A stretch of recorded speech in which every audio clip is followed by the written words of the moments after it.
Egunon guztioi, hau izango da, hiriko politika orokorreko plenoan izango dudan azken esku hartzea.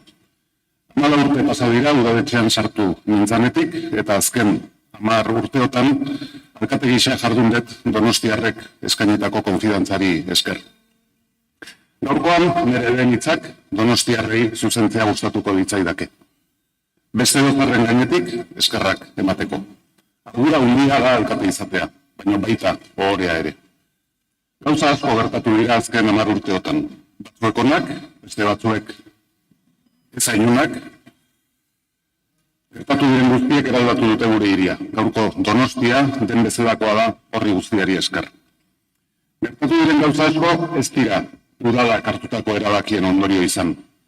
Donostiarrek euren egunerokoan eta euren ekimenez egiten dute nagusiki hiria den bezalakoa. Nik beti sinistu dut horrela dela. Udalari dagokio horretan bide lagun izaten jakitea, eta horretan saiatu gera denbora guzti honetan. Batzuetan, ez usteko egoerak ere ematen dira, aldik eta txukunen kudeatu beharrekoak.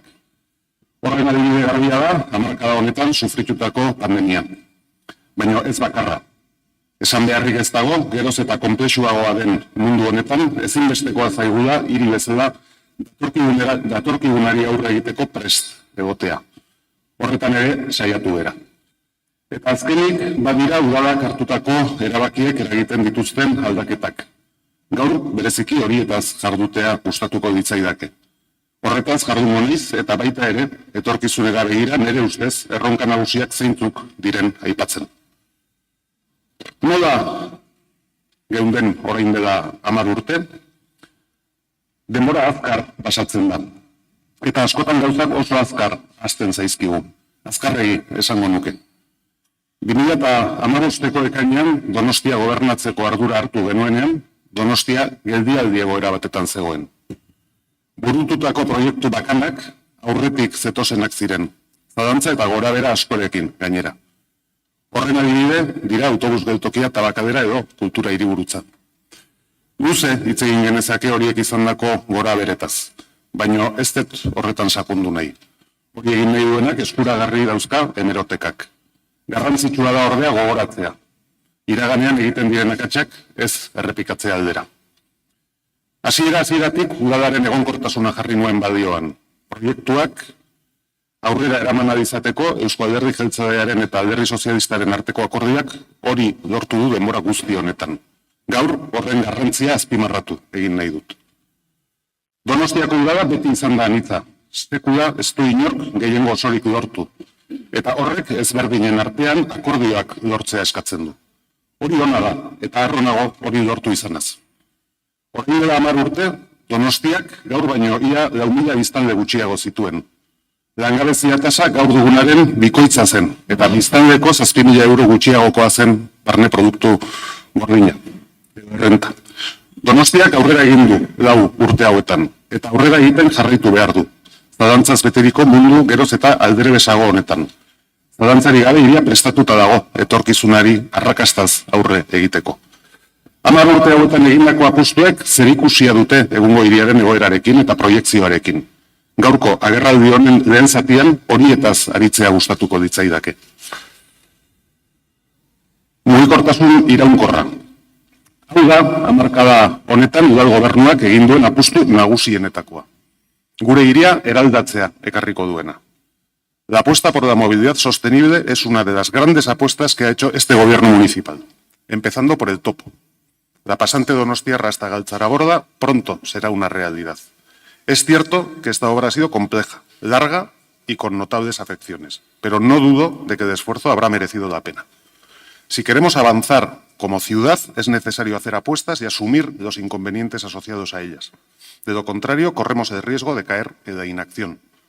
Una inacción que puede ser cómoda en el corto plazo para quien gobierna, pero que a la larga nos llevaría a que la ciudad quedara rezagada. La entrada en servicio de esta nueva infraestructura va a propiciar una serie de cambios importantes en nuestra ciudad. Por una parte, supondrá un gran impulso al transporte público, como modo de transporte más sostenible. Por otra parte, la transformación del espacio público en superficie permitirá dar mayor protagonismo al peatón. Como resultado de la urbanización tras las obras del Topo, en el antiguo se logró ampliar la plaza de Bentaberri y el entorno del polideportivo. Esto ya lo empezamos a intuir con la ejecución de la urbanización en el entorno del centro. Y finalmente acarreará un cambio de escala en nuestra ciudad. Debemos ser conscientes de que la conexión con nuestro entorno nos hace más fuertes. No es el mismo el potencial de 189.000 habitantes que el de 350.000 o 400.000 habitantes, que puede llegar a tener Donostia o la Donostia metropolitana. Por eso es importante que continuemos con esta apuesta, siendo una pieza clave el intercambiador de Riberas de Loyola entre el Topo y el tren de cercanías. Dentro de esta apuesta por el transporte sostenible está también la apuesta por el tren de alta velocidad. A la espera de su llegada, Donostia tendrá preparada su estación. Una estación que tiene un diseño por el que hemos peleado mucho, para que la integración con el entorno de Tabacalera fuera adecuada, generando una gran plaza verde que será una nueva entrada al edificio. Y junto con la llegada del tren de alta velocidad, también se avanza en la construcción del tercer hilo hasta Hendaya, lo que nos permitirá una buena conexión con la red ferroviaria francesa y con Iparralde. Otro paso más en la Donostia metropolitana que supera fronteras. Y, por supuesto, debemos seguir apostando por la mejor conexión con Iruña, a través de Ezkio, de forma que nuestra ciudad quede plenamente integrada en la red de alta velocidad. Baina mugikortasun iraunkorrari aipamena egiten diogun honetan, ezinbestekoa da azken urteotan gure eskuduntzakoak diren garraio publiko moduei buruzko aipamen berezia egitea, debusez ari naiz. Apustuaren garrantziaz jabetzeko, aski da datuei erreparatzea. 10 urte hauetan, 4 linea berri jarri dira zerbitzuan. 2025 urtea, orain dela 10 urte genituenak, baino 6 milioi bidaiari gehiagorekin amaitzea da aurre ikuspena. Jauzi ikaragarria da hori. Baita udalak egindako esfortzua ere. Orain dela 10 urte udalak debusi ematen zion ekarpen arrunta 13 milioitakoa zen. Eta aurten 36 milioikoa izango da. Esan beharrik ez dago, garraio publikoaren tarifekin hartu diren erabakiak eragin zuzena dute da bilakaera honetan. Eta komeni da horrekin tentuz ibiltzea. Iraunkortasunaz aritzen garenean, ez baitu guaztu behar iraunkortasun ekonomikoa eta ere garrantzitsua dela. Tarifekin zuhurtziaz jokatzea dagokigu, egoera jasanezina bilakatzea nahi ez badegu behintzat. Garraio publikoaren erabilerak nabarmen egin du gora Donostian azken urteotan, eta gora egiten jarraituko du zalantzari gabe, azpiegiturak amaitzen diren heinean. Baina gainera, inguru giroaren ikuspegitik garraio publiko askoz iraunkorragoa izango da.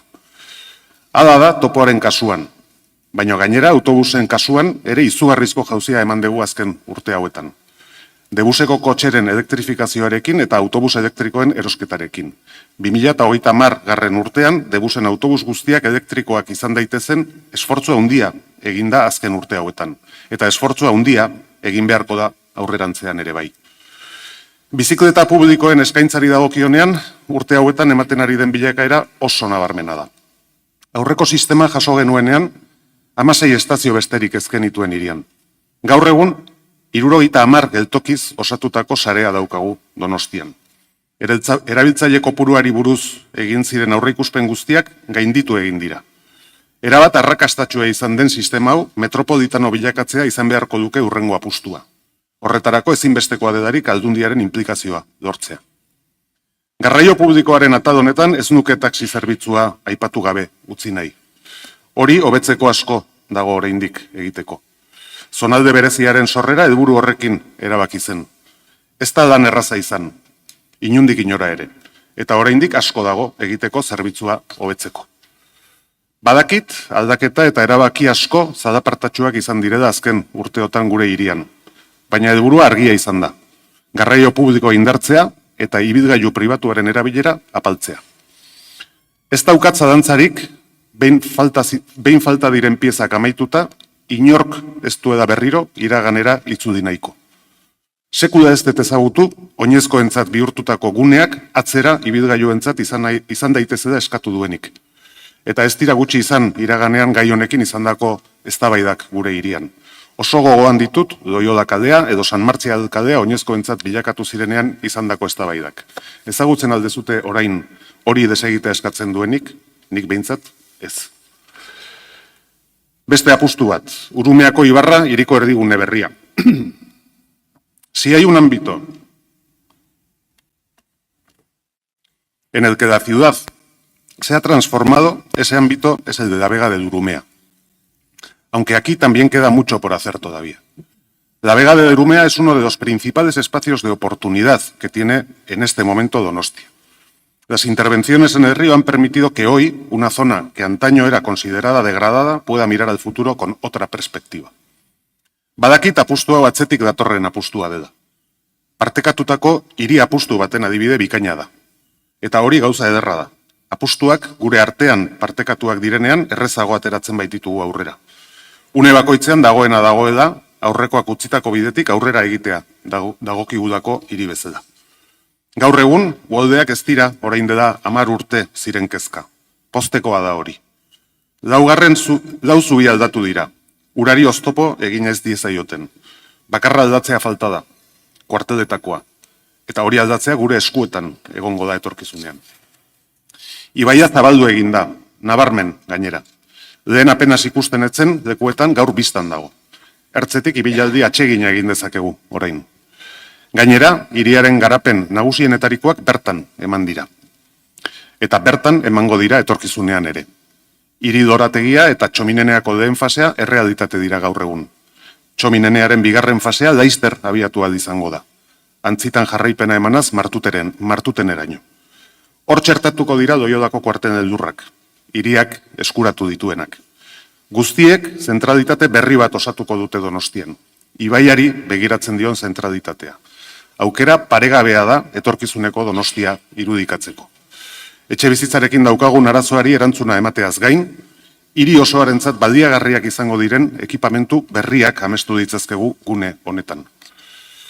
Baina hasieran esan bezala asko dago oraindik egiteko Urumeako ibarrean. Loiolan, adibidez, konponbidea eman behartzaio Patxillardegi baserriaren inguruneari. Proposamena mahai gainean dago. Anbulategi berria bideratuta dago. Laizter errealitate izango da.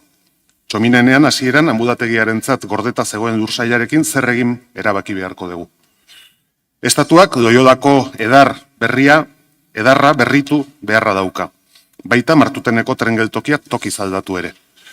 Toca seguir peleando y seguir mejorando. Creo sinceramente que la Vega del Urumea debe seguir siendo una de las grandes apuestas de nuestra ciudad.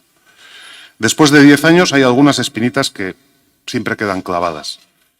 Y yo reconozco que para mí una de ellas es Martutene. Hubiera deseado haber podido conseguir más cosas, hacer más cosas. La nueva estación, el paso peatonal sobre las vías del tren o el nuevo camino de Barkaiztegi, así como la reconversión de los agustinos en un centro de formación profesional con la promoción de vivienda pública prevista a su lado. Algún día lo veremos, estoy seguro, pero habrá que seguir peleando por ello. Turismoaren kudeaketa egokia. 10 urte hauetan, hirian gai bat izan bada izpide, hori turismoaren gaia izan da. Turismoak gure hirian izan duen bilakaera nabarmena izan delako. Bilakaera horri eragiten dioten faktoreak bi izan dira nagusiki. Bata, etaren desagerpena. Historikoki turistikoa izan den gure hiriak asko sufritu du urte luzeetan zehar. Beste hiri batzuekin alderatuta, jarduera honen bilakaera oso apada izan zen 2011 urtera arte. Baita hiriaren harrera gaitasuna. Hori erabat aldatu zen 2011 urtetik aurrera, azkar gainera. Gugan eragina izan duen beste faktorea turismoaren hazkunde globalarena izan da. Gune urbanoetan eman da hazkunde hori bereziki. Los dos factores han coincidido en el caso de Donostia. Y eso ha provocado un crecimiento rápido de la oferta. Y posiblemente eso ha provocado también cierto vértigo entre nosotros. Pero creo que es importante que no perdamos la perspectiva. Por una parte, Donostia tenía un importante déficit en capacidad de alojamiento en el año 2011. Por otra parte, ha sido una de las primeras ciudades en tomar medidas para controlar el crecimiento de dicha oferta. Donostia ha sido pionera en la regulación y control de la oferta de viviendas de uso turístico. Los datos así nos lo demuestran. Lo que hoy se está empezando a plantear en las principales ciudades del Estado ya fue planteado en Donostia hace mucho tiempo y tratado adecuadamente. No en vano, somos de las únicas ciudades en las que este tipo de oferta ha descendido en los últimos años. La declaración de zona saturada de la parte vieja, la moratoria y modificación del plan general en lo que a alojamiento se refiere, son otras de las decisiones que se han ido adoptando a lo largo de estos últimos años. Y, por supuesto, el cambio que se produjo en los correspondientes planes de la Sociedad de Turismo. Hace ya mucho tiempo que abandonamos la estrategia de la promoción para centrarnos en el cuidado del destino y la preservación de la convivencia en nuestra ciudad. Urte luzeetako borrokaren ondoren, azkenean turismoak eragiten duen aberastasunaren parte bat hiriaren mesedetan erabili ahal izango dugu. Sortzear dagoen tasa turistiko delakoaren eskutik. Berri ona da hori gure hiriarentzat, baino ez da dan makala izan konbentzitu beharrekoak gurera ekartzea. Hori ere lortu da. Turismoaren gaiarekin amaitzeko gogoeta bat egitea gustatuko ditzaidake. Badirudi azkenaldiko joera dela turismoari arazo guztien errua botatzea. Jakina, turistak ez dira bertakoak eta beti izaten da erosoagoa gure arazoen errua beste batzuei botatzea, gure buruari begiratzea baino. Eta jakina, errezagoa da beti besteek egiten dutena epaitzea, guk egiten duguna epaitzea baino. Badirudi oporretan kanpora joaten geranean, gu ezkera da turistak. Baina ona etortzen direnak aldiz, bai. Gure jokabideak ez omen du eragozpenik sortzen, bestenak aldiz, bai. Ez alda izango jarrera hori ere bizidegun norberekeria oldearen adierazgarri? Turismoa jarduera garrantzitsua da Donostiarentzat. Ez garrantzitsuena, ez bakarra, baina persona askoren ogibidea da. Gure komunitatearen parte diren pertsonen ogibidea. Eta hori zaindu egin behar da. Horiek ere gure hiritarrak direlako. Zientziaren eta ezagutzaren hiria. Azken hamarkada honetan abiadura hartu duen garapen bat bizi izan badugu Donostian, hori zientzia, teknologia, ezagutza eta berrikuntza arloan eman dena izan da. Aurreko puntuan aipatu dut Donostiarrei turismoaz jardutea gustatzen zaigu da. Baina errealitateari erreparatuko bagenio, konturatuko ginateke, gaur gure hiriaren errealitateak zerikusi handiagoa duela, zientzia eta ezagutza arloarekin, turismoaren arloarekin baino. Datu bat emango dut. Gaur egun gure hiriaren barne produktu gordinaren 14% da turismoaren eskutik datorkiguna. Aldiz, ezagutza intensiboan oinarritutako enpresek eskaintzen dituzten zerbitzuak gure hiriaren barne produktu gordinaren 48% dira. Garbi dago, gure arteko eztabaidetan ez dugu da jarduerek benetan duten proportzio hori kontutan izaten. Que Donostia pueda hoy reivindicarse como una ciudad de ciencia y conocimiento es fruto de una larga historia. Y de una apuesta que hicieron quienes nos antecedieron, con dos elementos que han resultado ser claves. Apostar porque Donostia fuera ciudad universitaria y apostar porque Miramón se convirtiera en parque tecnológico. Creo honestamente que nunca podremos agradecer lo suficiente a quienes tuvieron esa visión de futuro que nos ha traído hasta donde estamos. Creo que por encima de muchas otras consideraciones es importante que nosotros también seamos capaces de tener una visión de futuro clara de nuestra ciudad. Porque lo que podamos decidir hoy será lo que determine el futuro de la misma. Azken urte hauetan ikerketa eta garapenaren arloan Donostian eman den inbertsioen hazkundea ikaragarria izan da. Urtetik urtera digito bikoitzak dituzten hazkundeak ikusi ditugu. Gaur egun, IG inbertsioa barne produktu gordinaren 3,7%koa da. Donostian. Europako puntako herrialdeetan dagoenaren parekoa. 6.800 ikertzaile daude gaur Donostian. Eta horrek esan nahi du, portzentaiez haratago, enpleguan ere izugarrizko garapena ematen ari dela atal honetan. Bereziki indartsu gaude biozientzien arloan, baino ez bakarrik. Ordenagailu kuantikoa, DIPC-ren handitzea, protonterapia makina, Miramongo parkea ilunbetik zabaltzea, eskusaitzetaren garapena, bera edo mobil proiektua dira, hiriak duen garapenaren adierazgarri eta etorkizunera begira, egin beharreko apustuen bidea adierazten digutenak. Udalak aurten bere egituran egin duen aldaketa garrantzitsu baten izateko arrazoia hori da, hain zuzen ere. Zientzia eta ezagutzaren koordinatzaile orokorraren postua sortzea, alegia. Atal honen barruan gustatuko ditzaidake GOE ere aipatzea. Ordenagailu kuantikoa Donostian daukagu, orain 2 egun egin genion harrera, eta 4 egun barru GOE hiriari irekiko zaio. Ordurako ez naiz alkate izango, baino hiritar bezala harro egongo naiz gastronomiaren alorrean ikerketan eta berrikuntzan emango dugun jauzia ikusterakoan. Hori topoa bezala kostata ere.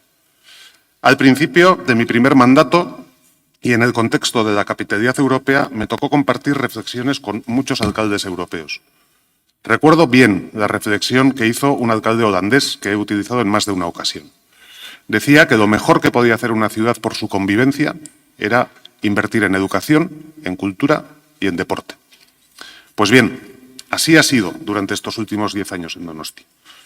Hoy contamos con el porcentaje de ciudadanos con titulación universitaria más alta de nuestra historia, el 27,4% de los donostiarras. No quiero hacer la comparación con otras ciudades del entorno, porque no pretendo molestar a nadie, pero quien quiera hacerla, que la haga. Pero no solo eso, la formación profesional mantiene una evolución creciente de matriculaciones, que además, gracias a la formación profesional dual vasca, tiene una elevada tasa de inserción laboral. ¿Y qué podemos decir del deporte y de la cultura? Hoy contamos con Tabacalera. Hemos sido capital europea de la cultura en 2016. La aportación municipal a Donostia Cultura se ha incrementado en 7 millones en estos 10 años y la aportación a Donostia Kirola en casi 6 millones. Pero lo que es más importante, en este tiempo Donostia Cultura ha pasado a tener 36.000 usuarios más y Donostia Kirola 2.000 más. Y queda mucho por hacer, pero el camino está trazado. E Ilunbe será un nuevo reto que deberemos afrontar como ciudad. Un lugar que acercará el parque tecnológico a la ciudad y lo fusionará con la ciudad deportiva de Anoeta. Etxebizitza. Hau da, zalantza izpirik gabe, gure indarrak bideratzea eskatzen duen atal nagusiena. Aukerak sortzeko gaitasuna duen hiri batek ez badu bizitza bertan egiteko aukerarik ematen, galdua gera. Donostiak betidanik izan du eragozpen hori, baina orain egoera okertu egin zaigu. Oroar ematen ari den fenomenoa aurretik genuen egoerari gehitu zaiolako. Hainbat eta hainbat izan dira urte hauetan burututako ekimenak, udal batek dituen ahalmenen barruan, noski. Hamarkada honetan, 4.300 etxebizitza berri atera dira merkatura gure hirian. Horietatik, ia laurden bat etxebizitza banaketak edo erabilera aldaketak izan dira. Hau da, jada eraikita dagoen hirian. Baina argi dago ez da nahikoa. Gertatzen ari den fenomeno baten inguruko hausnarketa egiten utziko didazue. Familien osaketan ematen ari den aldaketa zari naiz. Etxebizitza bakoitzean geroz eta persona gutxiago bizi dira. Familiak murritzagoak dira. Horrek esan nahi du, etxebizitza eskaintza biztanle kopurua baino azkarrago hasi behar den momentua bizi degula. Eta hori ez da bat ere gauza erresa. Etorkizunera begira, beste datu bati erreparatzea ere ezinbestekoa da iruditzen zait. Badakigu fenomeno horrek egin batean populazioaren zahartzearekin zerikusia handia duela. Alegia, geroz eta gehiago dira bakarrik bizi diren adineko personak. Horrek zein bilakaera izango duen kontutan hartzea garrantzitsua dela deritzot. Ez zaintzaren ikuspegitik bakarrik. Baita ere etxe horien etorkizunaren ikuspegitik. Gertalditekedako ezain luzaroan hor aldaketak ematea. Bere garaian egindako etxe bizitza plana tresna baliotsua da horretarako. Eta jarraipena egitea komeni da. Etorri daitekenaren aurrean prestatuta egoteko. Une honetan, garapen berrien eskutik, 1000 gora etxe bizitza berri eraikitzen ari dira Donostian. Horietako asko gainera, babestutakoak. Udal gobernua buru belarri dabil urrengoak izan behar diren garapenak prestatzen. Eusko Jaurlaritzarekin elkardanean gainera. Legealdi bukaeraraino, Ilerra Berri, Txominbi, Apostolutza, Rodil, Mordans eta Herriberak martxan jarriko direla espero dugu. Epe ertainera begira hor dauzkagu Loiodako kuartelak edo EASOko trenbideen gunea adibidez. Biak lantzen ari dira jada. Etorkizunean aukera ematen denean aldik eta azkarren hasteko asmoz. Eta garbi esan da, auditzak udarri ere buelta bat eman beharko zaio. Une honetan dagoen bezala ez da bideragarria. Eta aldatzea dagokio beraz. Azkarrago joatearren uste dut plan orokorraren aldaketa puntual baten bitartez egin beharko genukeela. Ez daukagu galtzeko denborarik. Eta garapen guzti hauetan etxebizitza babestuek aldik eta portzentairik altuenak izan behar dituzte. Tasatuak barne. Hemos debatido no hace mucho tiempo sobre la cuestión de las viviendas tasadas municipales con motivo de la aprobación de la ordenanza. Considero que esta es una figura clave en este momento. Una figura que puede servir para dar una respuesta a amplias capas de demandantes de vivienda que no alcanzan a satisfacer el precio de la vivienda libre, pero que exceden los ingresos máximos para acceder a otro tipo de vivienda protegida. En este compromiso, por dar respuestas a la problemática de la vivienda, Donostia ha completado ya el procedimiento de declaración de zona tensionada y ha sido de los primeros municipios en hacerlo. Veremos el efecto final de algunas de las medidas adoptadas. Lo digo sinceramente, me gustaría que fueran efectivas. No estoy deseando decir que no lo han sido para quedarme con la razón. Ya he expresado mis dudas sobre el alcance de la medida y no me importaría estar equivocado si es por el bien de la ciudad. Hurrengo atala, etorkizuneko erronkak.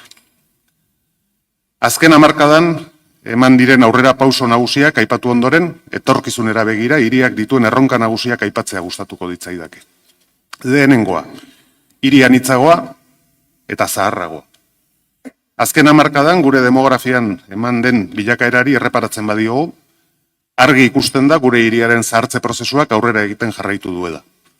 75 urte baino gehiago duen hiritar kopurua hazi eginda. Hain zuzen ere, adintarte hori osatzen duen taldea, 7.500 pertsonetan hasi da 10 urte hauetan. Aldi berean, jaiotze tasak beruntz egin du etenik gabe. Baina hiriak biztanle gehiago dauzka. Nola da hori posible? Inmigrazioari esker. Ia 30.000 donostiar dira gaur egun atzerrian jaiotakoak. Askotan pentsatzen dut ez gera da behar bezala jabetzen gure hiriak bizi duen errealitate horretaz. Horri esker, posible da gure hiria azten jarraitzea. Datu xume bat, 2024 urtean, atzerrian jaiotako donostiarrak 16% izanik, ia kontratu berrien 21% suposatzen dute. Garai hauetan ematen ari den hainbat joeren eta jarreren aurrean, uste dut fenomeno hau hiriarentzat baikorra dela aldarrikatzea dagokigula. Baita erronka dela esatea ere. Erronka diot, gure hiriaren izaeran aldaketa dakarrelako. Batzuei beldurra eragiten diena. Nortasuna galtzearen beldurra alegia. Eta beldurra ez da sekula bidedagun ona izaten. Aukera aparta daukagu gure hiria zabaltzeko, anitzagoa egiteko, daukaguna eta garena galdu gabe. Erronka polita da hori, donostiar gisa eta euskaldun gisa begibistan daukaguna. Beharrezkoa da euskeraren alde egiten dugun lana errealitate berri horretara ere egokitzea. Gure indarrak erabileran jarri ditugun bezala, donostiar berriek euskera bere egin dezaten lanean jarraitzea dagokigu orain. El envejecimiento de la población donostiarra también representa un gran reto, desde muchos puntos de vista. Desde el punto de vista de los cuidados, reforzando nuestros servicios sociales. El proyecto de presupuestos, presentado hace escasas fechas, hace una clara apuesta por reforzar los servicios sociales, porque es necesario. Y de cara a futuro habrá que redoblar esfuerzos. Tenemos que ser conscientes de que ello implicará un cambio en la prestación de nuestros servicios, un cambio que afectará a toda nuestra estructura, teniendo que adecuarla a esa nueva realidad. Y hablando de nuestros servicios sociales y su tensionamiento, otra realidad a la que debemos hacer frente es el incremento de personas sin hogar.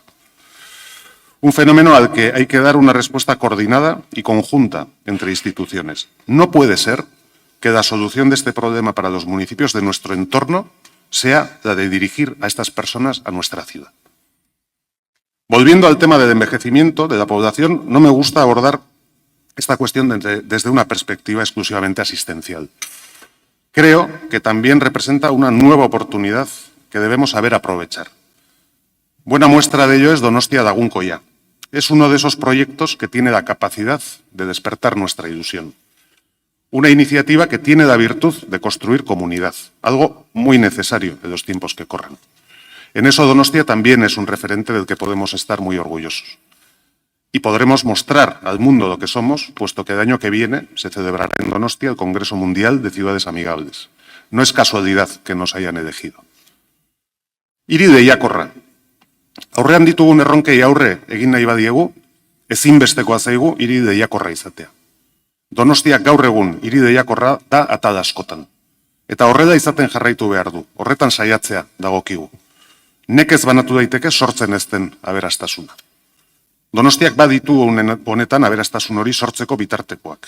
Gure hiria da gaur-gaurkoz estatu mailan enpresa dentsitate altuenetarikoa duen hiria. Estatu mailako laugarrena alegia.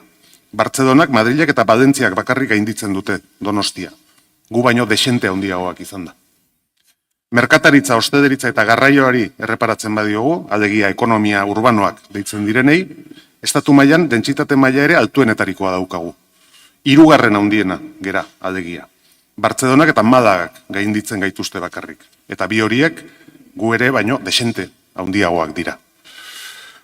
Hori gorde beharreko altxorra dugu. Eta baita garatu beharrekoa. Enpresek gure hirian aberastasuna eta enplegua sortzeko egiten duten esfortzua aitortu eta lagundu beharra daukagu. Baita ekintzailetza bultzatu ere. Jarduera eta enpresa berriak sortu daitezen. Bide horretan Donostia sustapenak urte hauetan egindako lanak bere frutuak eman ditu. 2024ko datuek argi adierazten dute jarduera ekintzaileen tasa historiako altuena dela gaur egun Donostian. Oraindik bidea egin beharra dago, Europako tasa izatea lortu arte. Baino bide honetik goaz, eta horretan lanean jarraitu beharko dugu. Legealdi honetan abian jarri den ekin guneak bere biziko garrantzia izango du hurrengo urteetan helburu hori lortu ahal izateko. Aldaketa klimatikoaren ondorioak. En 2016, la ciudad de Donostia firmó el Acuerdo de París, adquiriendo varios compromisos en la lucha contra el cambio climático. El propio ayuntamiento elaboró y aprobó el Plan Clima 2050, que ha sido nuestra hoja de ruta en estos últimos años. He mencionado ya el esfuerzo realizado durante esta década en materia de transporte público, transitando hacia la movilidad eléctrica, sabedores de que en el caso de Donostia es precisamente el transporte la principal fuente de emisiones de CO2. Baina garraioaz gain, azken urteotan esfortzu handia eginda eraikin publikoetan energia berriztagarriak ezartzen. Horretarako beharrezkoak izan diren inbertsioak eginaz. Indarrean sartu da erdiguneko IGA ere. Airearen kalitatearen hobekuntzaz gain, helburu berdina duena. Donostiako IGA arautzen duen ordenantza eztabaidatzeko eta onartzeko aukera izan genuen udalbatza honetan. Eta etorkizunean ere udalbatza honetan erabaki beharko da zein izan behar duen horren bilakaera. Uste dut hori proportzionaltasunez egin beharreko gauza dela. Orain arte egin den bezala. Gure errealitatea zein den kontutan hartuta eta gure hiriak globala den erronka bati zein ekarpen egin diezaiokeen neurtuta. Maximalismoetan erori gabe eta zentzuz. Baina argi dago aldaketa klimatikoaren bilakara ez da Donostiak egiten duen esfortzuaren baitan egongo. Eta beraz, uste dut, gure esfortzua handienak errealitatea den aldaketa horri moldatzera bideratu beharko ditugula. Ibaiaren ibarrean egin diren lanek, helburu hori daukate ere bai. Itsasoari begiratzen dion hiria izanik, ezinbestekoa zaigu horri ere erreparatzea. Etorkizunean emango diren aldaketei aurre egin izateko. Hori izango da, seguruenik gure hiriak izango duen erronka nagusienetarikoa atadoni dagokionean. Legealdi honetan, Zuaizteriaren plan zuzentzailea onartu da ere.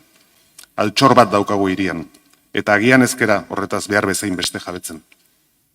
Altxor horrek lagundu egingo baitu datorrenari aurre egiten, eta zaindu beharra daukagu, eskatzen dituen baliabideak eskainita. Azkenik, beste gogoeta bat egitea ezinbestekoa dela deritzot. Azken aldi honetan, bistaratzen ari dena. Aldaketa klimatikoak eragingo duen populazio mugimenduarena. Faktore hori jadanik antzematen da turismoan. Bistan da, klima aldaketa globalak Kantauri isuria erakargarriagoa egiten duela. Kantauri alde osoan ematen ari den turismoaren hazkundea ikustea besterik ez dago. Hori oso kontutan izan beharreko faktorea izango da etorkizunean turismoaren kudeaketan. Baina ez hori bakarrik.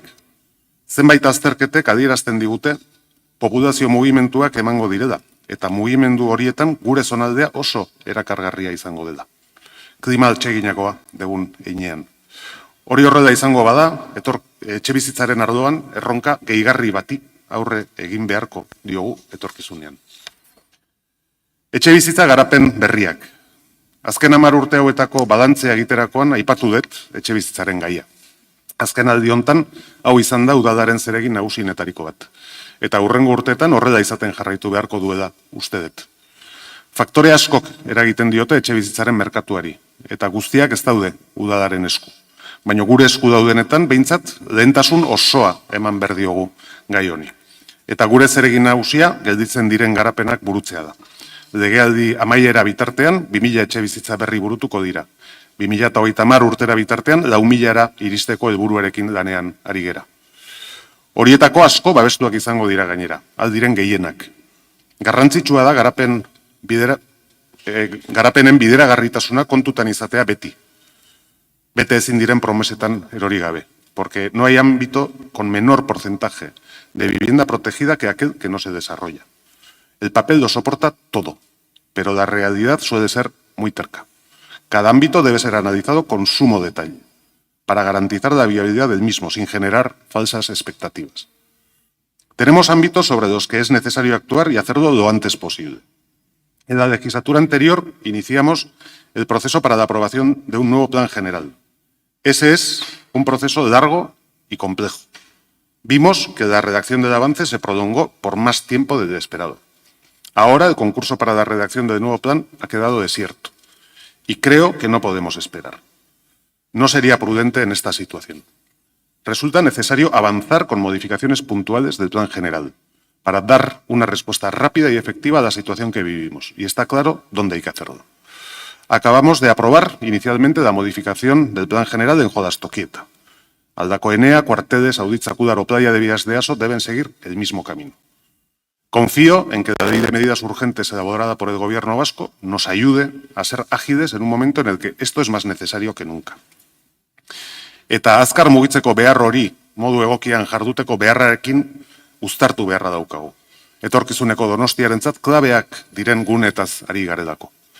Aldako Eneako garapenak egiako gainaren irisgarritasuna bermatu dezakelako.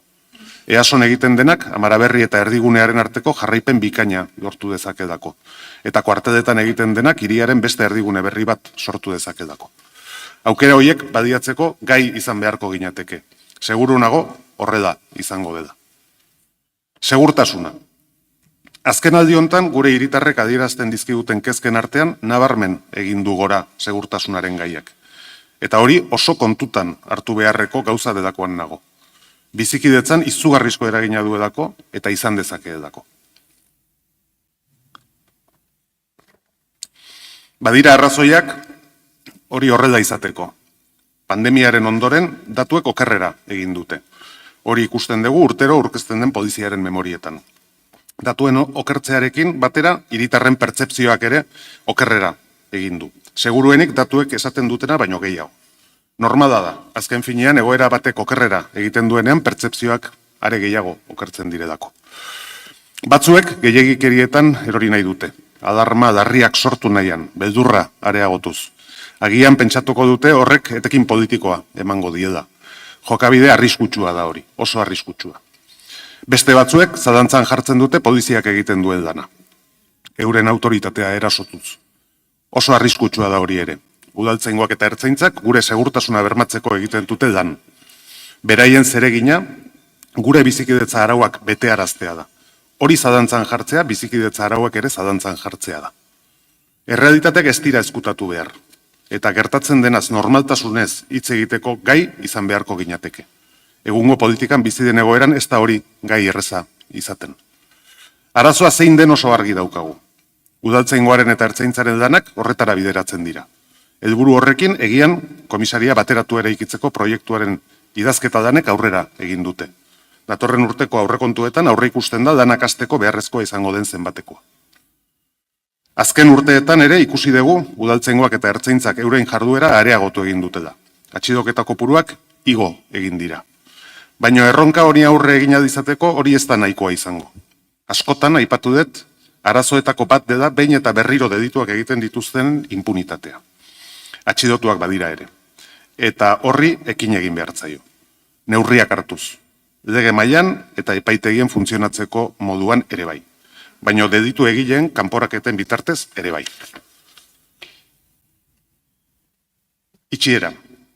Asko dira gure hiriak etorkizunera begira dituen erronkak. Zalantzari gabe, Donostia egoera honean dago horiei guztiei aurre egin izateko. 10 urte hauetan aurreratutakoak egoera hobean jarri du hiria horiei ekiteko. Denbora honetan gure tresna den udalak aurrera pausoak eman ditu bide horretan. Kudeaketan aurrera pauso garrantzitsuak eman ditugu. Kudeatzeko moduari dagokionean gardentasun indizeetan punta-puntan gaude. Hala adierazten dute kanpotik egiten dizkiguten azterketek. Donostia da estatu osoan osoko hiriburuetatik gardentasun indizeetan lehen postuetan dagoen hirietako bat. Azken urteotan deszentralizazio prozesuak ere aurrera egin du. Gaur Donostian Ekialdeko Barrutia, Zubietako Herri Batzarra eta Igeldoko toki entitate txikia dauzkagu. Bakoitza bere ezaugarriekin, errealitate bakoitzaren araberakoa. Ezberdinak diredako, eta ezberdintasun horrek aberastu egiten gaitu edako. Badakit, prozesu hauek ez direla errezak izaten, eta baten batek pensa dezake ez da nahi bezain beste aurrera egin. Baina oinarrian ondo finkatuta daude. Igeldo izan da azkena. Urte luzen ondoren eta gatazka eztabaidatxuen ondoren, udalbatza hau testigu, oso gogoan dut iraganean bizi izandako egoera lazgarri ura. Konfrontaziotik adostasunera pasatu gera. Hori da bidea. Hori izan da beti gure bidea. Asko da oraindik egiteko, baina seguro nago guztion mesedetan izango dela. Parte hartzean ere urrats berriak eman dira. Hor daude abian jarri ditugun aurrekontu parte hartzaileak. Zuzenean herritarrei zein proiektu aurrera eraman nahi duten aukeratzeko bidea ireki dizkietenak. Hor dauzkagu ere legealdi hauetan zehar abian jarri diren prozesu parte hartzaile guztiak. Azkena, Zaragoza plaza berriaren diseinuarena. Ikustea besterik ez dago, bertan parte hartu dutenen asebetetze maila. Gehiegitan ikusi dugu parte hartzea erabili nahi izan dela udal honetan dagoen ordezkaritza maila alboratzeko. Hori da, benetako parte hartzeari egin diezaiokegun kalterik larriena. Baita, udal honek duen legitimitate demokratikoari ere. Aurrera pausoak eman dira ere hiritarren arretari dagokionean. Laster izango dugu eraikuntza honetan bertan udalinfo berria. Hiritarren arretan aurrera pauso handi bat izango da hori ere.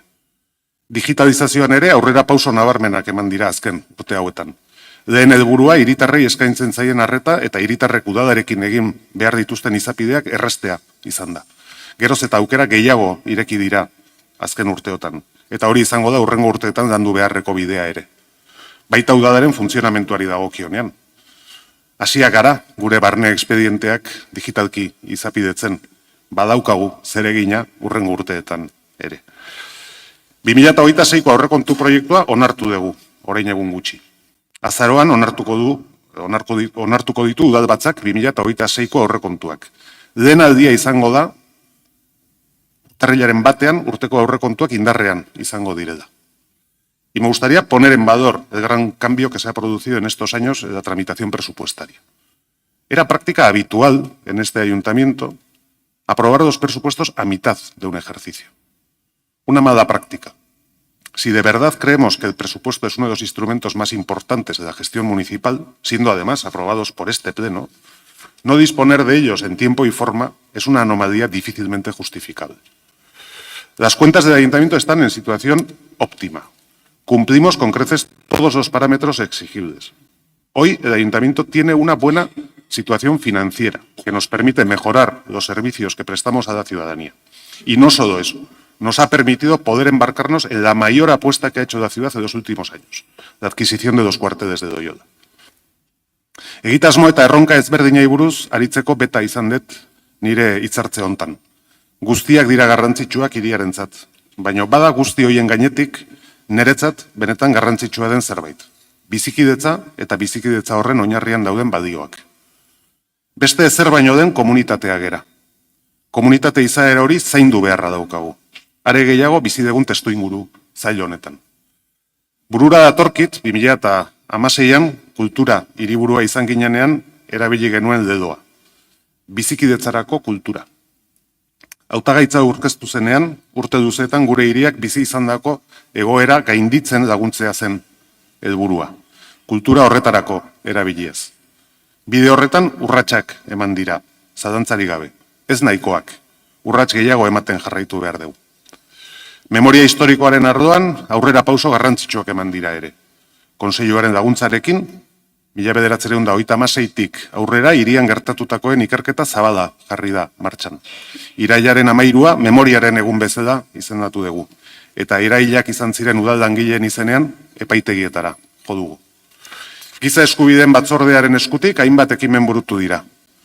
Horien artean, gure hirian biolentzia eta terrorismoaren biktima izan direnak oroitzeko jarri diren plakena. Es importante que en nuestra ciudad sigamos trabajando por la convivencia.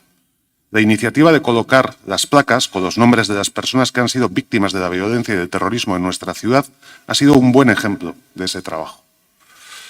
Ha sido una iniciativa que ha buscado hacer un reconocimiento a todas esas personas que durante los últimos años han perdido la vida de forma injusta en nuestra ciudad. Un ejercicio de memoria que pretende no olvidar el pasado para no repetirlo.